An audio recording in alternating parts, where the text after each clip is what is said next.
अस्सलाम वालेकुम, नमस्कार, सत श्री अकाल। मैं उम्मीद करता हूँ आप सभी खैरियत से होंगे, कुशल मंगल होंगे, होना भी चाहिए और हम भी हैं। तो दोस्तों, आज मैं कुछ कहना चाहता हूँ। मसला ये है कि कोई देश हो, कोई राज्य हो, कोई शहर हो, कोई कस्बा हो, कोई गांव हो या कोई परिवार हो, हर जगह ज़रूरत पड़ती है एकता और अखंडता की। अगर ये नहीं है तो बहुत समस्याएं हैं, और ये है तो बहुत आराम है।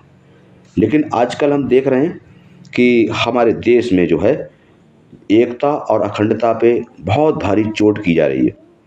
क्योंकि देश की जो पावर होती है ना, वो फौज नहीं, वो पुलिस नहीं, जनता जो होती है उसका एकता होना, एकजुट होना, एक दूसरे में विश्वास होना, एक दूसरे से सहमत होना, ये बहुत बड़ी ताकत होती है। इसी ताकत ने ही हमारे देश को अंग्रेजों से आज़ाद कराया था।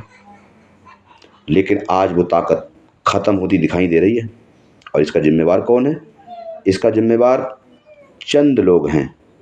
बाकी हम लोग भी खताकार हैं और गुनहगार हैं, जो उन चंद लोगों की बातों में और लालच में आकर के हम अपना बुद्धि भ्रष्ट कर लेते हैं।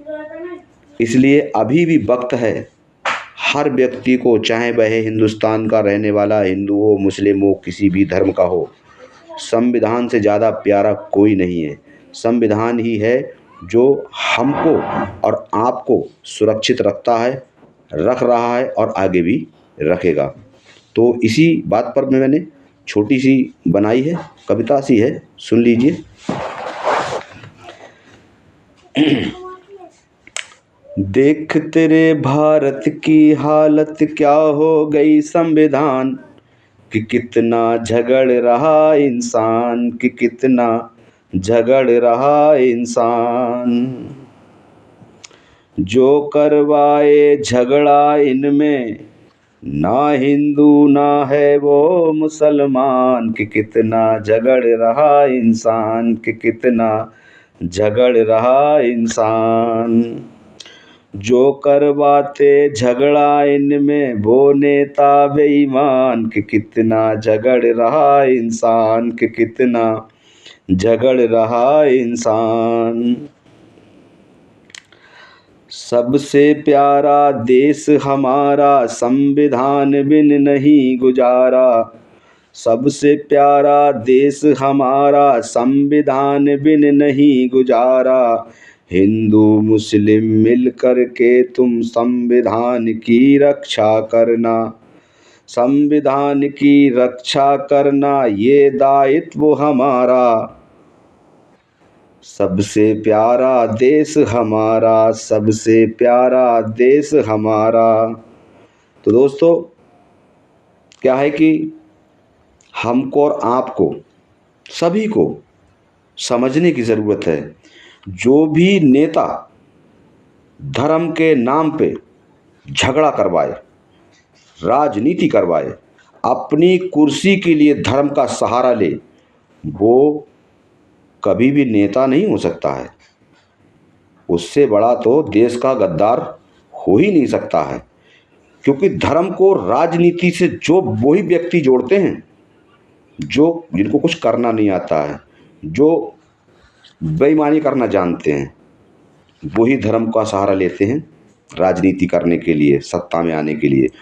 तो हिंदू और मुसलमान सभी लोगों से मेरा कहना ये है कि वह कोई सी भी पार्टी हो, वह कोई सा भी नेता हो, जो भी नेता धर्म का सहारा ले तो समझ जाना कि उससे बड़ा कोई बेईमान नहीं है। ये बेईमान होने का पहला सबूत होता है। चाहे वो हिंदू हो नेता, चाहे वो मुसलमान हो, इससे कोई मतलब नहीं है।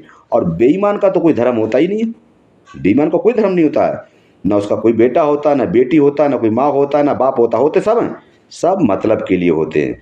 तो ये गंदी राजनीति से हम और आप लोगों को बाहर निकलना है। हमको, आपको, सबको इसी हिंदुस्तान में रहना है।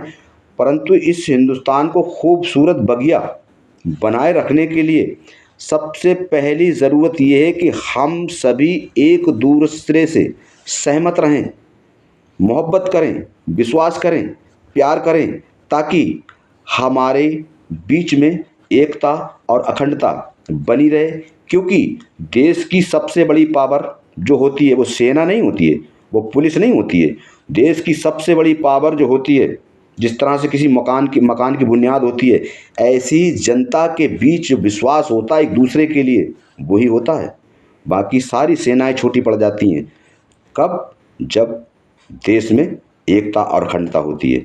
और जब ये नहीं होती है तो कितनी बड़ी सेना हो, कई देश बर्बाद हो गए इस बात को लेकर के। इसीलिए हम तो यही कहते हैं कि दोस्तों, हम और आप सभी खास हैं एक दूसरे के लिए। ये मक्कार नेताओं की मक्कारी से हमें बचने की सख्त ज़रूरत है। बाकी जय हिंद, जय भारत, जय जवान, जय किसान, जय संविधान। सबसे प्यारा देश हमारा, ये जो भारत देश हमारा, सबसे प्यारा देश हमारा, इससे प्यारा कौन होगा? हमको इससे कोई नहीं है प्यारा। जिंदाबाद हिंदुस्तान, जिंदाबाद हिंदुस्तान, जिंदाबाद।